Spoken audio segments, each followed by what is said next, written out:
Cette image est juste corrigée. Celle-ci a une intention colorimétrique et une direction claire. Vous poussez les curseurs de couleur au hasard et le rendu plastique est inévitable. La couleur est un échec garanti si l'intention colorimétrique n'est pas posée clairement au départ. Vous devez d'abord avoir un équilibre des bases propres. La couleur vient toujours après l'exposition et les tonalités, jamais avant.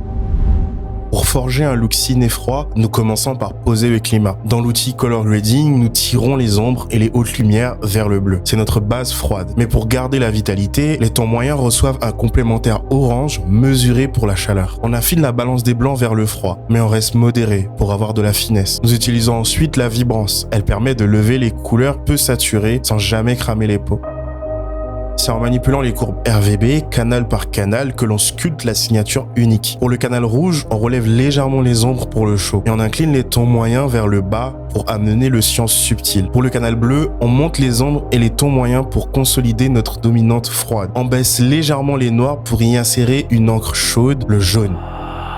Attention, les mouvements doivent être courts, préférez des pivots doux et surveillez constamment le clipping et l'aspect cireux des peaux. Si vous avez un doute sur l'effet d'un réglage, neutralisez temporairement le canal pour vérifier votre apport. Surtout, évitez de trop manipuler la courbe de tonalité si vous avez déjà un niveau de contraste propre.